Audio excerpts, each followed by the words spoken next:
نظم مرد مسلمان 11ویں جماعت تشریح علامہ اقبال شعر نمبر 5، 6، 7، 8 بک گلزار اردو سندھ بورڈ حوالہ مرکزی خیال میں اپلوڈ کر دیا گیا ہے۔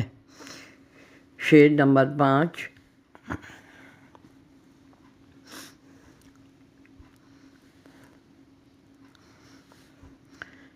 قدرت کے مقاصد کا عیاں اس کے ارادے، دنیا میں بھی میزان، قیامت میں بھی میزان۔ تشریح مومن کا ہر عمل اللہ کی مرضی اور اس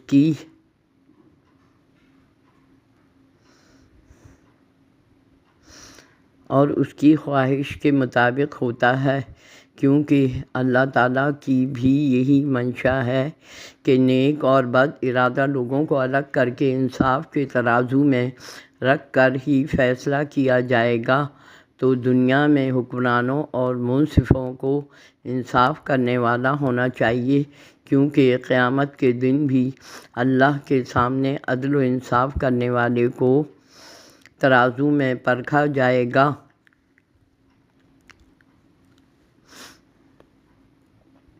شعر نمبر 6۔ جس سے جگر لالہ میں ٹھنڈک ہو شبنم، دریاؤں کے دل جس سے دہل جائیں وہ طوفان۔ تشریح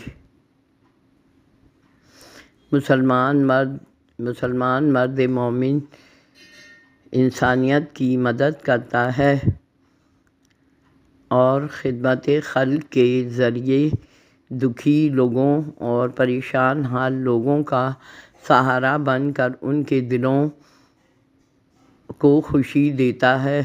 جس طرح گل لالہ کے پھول پر جب صبح سویرے شبنم اوس بن کر گرتی ہے تو اسے ٹھنڈک ملتی ہے، یعنی مومن کا دل مجبوروں اور مسکینوں کے لیے ہمدردی، محبت اور نرمی کے جذبات سے لبریز ہوتا ہے۔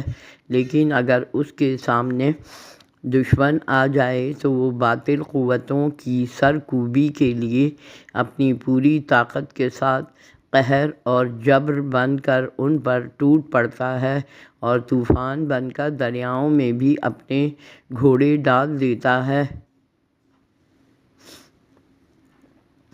شعر نمبر 7۔